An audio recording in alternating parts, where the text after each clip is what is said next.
Hey everyone, it's Christina here. I hope you're having the most amazing day ever. I'm sitting in the car while my family are at the supermarket just getting some lunch and stuff like that. So I thought I'd come and do a quick video while it's really fresh in my mind and I'm thinking about it. So I've just had an interview with another YouTube channel. I'll put their link in the bottom so that you can go and see it when it's up. But just finished this video with her, or this interview with her, and I was just downloading to my Carnivore support group about some of the stuff that I was talking about in that interview, as well as some of the stuff that's been rattling through my brain and my head lately. And if you are over on Facebook or Instagram, you'll see that I've been doing a number of posts around things like people being stuck in their brokenness. Like, there are a lot of people that are more committed to staying broken and being broken or being sick. They're more committed to their sickness than they are to their health journey or their recovery. And along with those lines, this idea that the broken people need you to be broken in order to justify their own brokenness or their lack of journeying towards healing themselves. And what I mean by that is that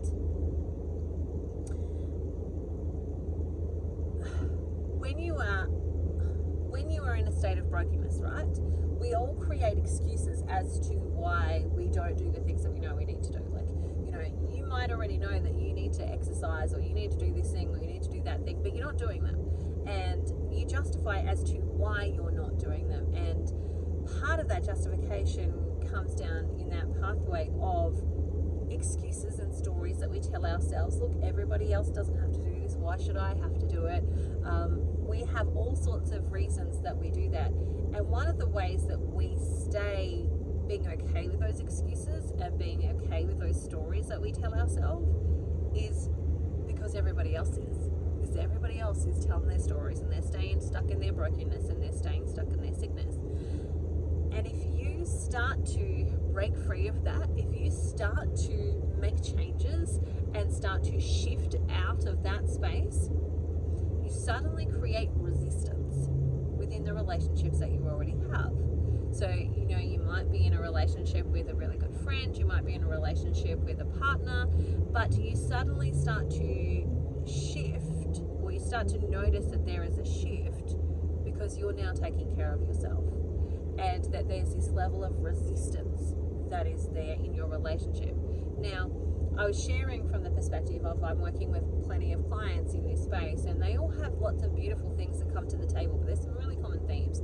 And one of those is in a scenario, I'll talk about it from this perspective. Okay, so I was sharing in my group that words really have power. The words that we use have power, and they have meaning, and they create things within us. And so for me, one of the things that I aim to do for myself is recognize what are the words and patterns and sentences that I use that actually keep me stuck in my own stuckness. And one of those was, oh my God, I'm so jealous. So for example, if I saw on social media that somebody was like, you know, 4K off of like getting 50,000 for the month, making 50,000 for their business, like I would be so, oh my God, that's amazing, right? But my sentence would have maybe been, oh my God, I'm so jealous. Or it might have been jelly, like over here, or something along those lines. The same as if, you know, maybe they brought a caravan and they were traveling Australia. My comment would have been, oh my God, I'm so jealous, right? And the excitement of that was like, this is an amazing thing, right? But the words were one that had some negative connotations. And so that negative connotation of those words actually has damage to both of us. So it has damage to me because what I've said when I'm saying, oh my God, I'm so jealous, is that achieving this thing, so it says to my brain, achieving this thing is a bad thing because people will be jealous of me. And if people are jealous of me, they will hate me. They won't love me. They won't want me to be their friend because they're jealous of me. And there's a level of hate that's kind of attached to that word jealous. Whereas for the individual who received that, they then receive, people are hating me because I have succeeded at doing something that I wanted to achieve, and this is bad. And so it actually robs from both parties. It robs from the person who's got this amazing thing and has achieved this amazing thing.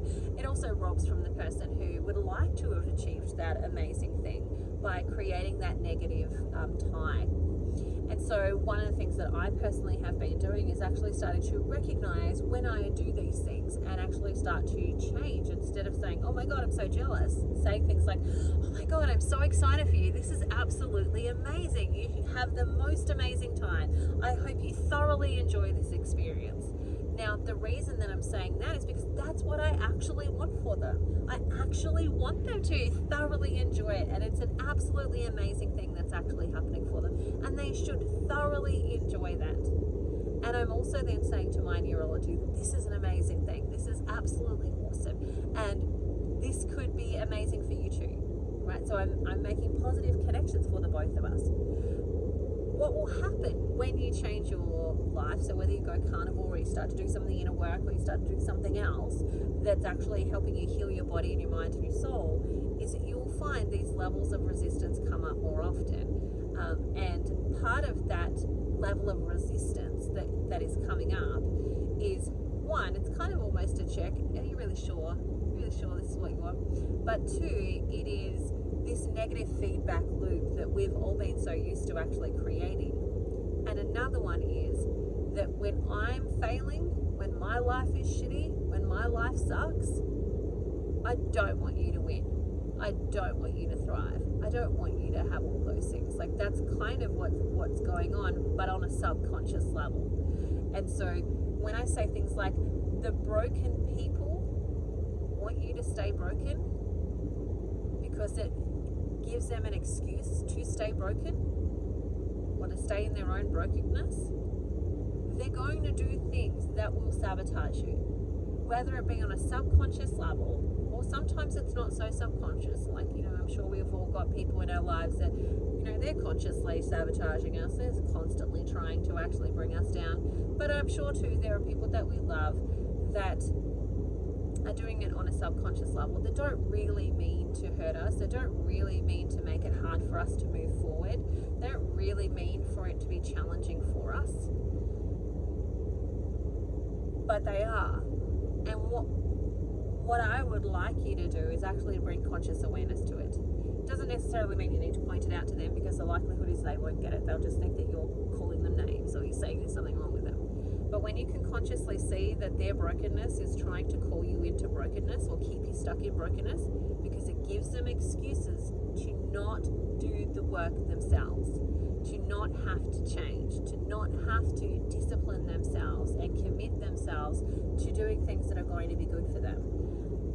Which means, challenging some of their beliefs around themselves, learning to love themselves, learning to break up with, the victimhood that they have kind of learned to live in.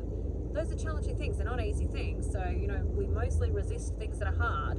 And so it's easier to try and keep you stuck than it is to support you and lift you, and then start to go, well, maybe I should be doing some of this myself. And so, that's what those conversations are about. If you're seeing them happen, it's, we have to bring our conscious awareness to it. And sometimes it means that we need to emotionally distance ourselves from those relationships. Like, I know for myself, I've had to really stop seeking love and affirmation from people who can't give me love and affirmation, because they don't love and affirm themselves. So they can't give that to me because they don't have it for themselves. And instead, give that to myself. Give myself the love and affirmation that I'm seeking, instead of seeking it from someone else, which is exactly how it should be, right? But it can take us time to get to that place, because innately, we've been taught we receive these things from external people, from external forces outside of ourselves. We receive them from outside of ourselves. And so the relearning and the rehealing of our mind, body and soul, which for me is what carnivore is. It's not about just fixing your body. Like, if it was, I said this in the interview, that if carnivore was just about losing weight and getting rid of diabetes, I could go get chemotherapy. Like, if somebody would let me have it, right? I could get chemotherapy. That will make me lose weight. If I lose weight, I'm gonna lose the diabetes, right? And so I could just get chemotherapy. But it's not about that for me. It's not about just losing the weight and just losing the diabetes. It's about restoring all of me, restoring my heart, restoring my hormones, restoring my body, restoring my brain, all of those things. It's about the whole body versus just this one element of it. And that's essentially what we talk about in my Carnivore support group. You know, the Carnivore support group is we do the first hour of like, let's do the nitty gritty of like, what do we need to do? What do we need to change? How do we need to support our bodies through this thing? And then the other half of it is really, let's get into the emotional stuff, because there's no point us doing all this physical stuff if we've still got all the emotional baggage. Because we're going to sabotage the fuck out of ourselves if we don't do that. If we don't heal our hearts, we're going to sabotage ourselves, because when you feel crap, you eat crap, so that everything about you can be crap. And we need to change the crapness versus trying to resist it and fight it. Anyway, that's my message for today. I'm going to say goodbye for now. I'll talk to you again soon. Please leave me a comment. Remember to like and subscribe, and I'll continue this conversation. See ya. Bye for now.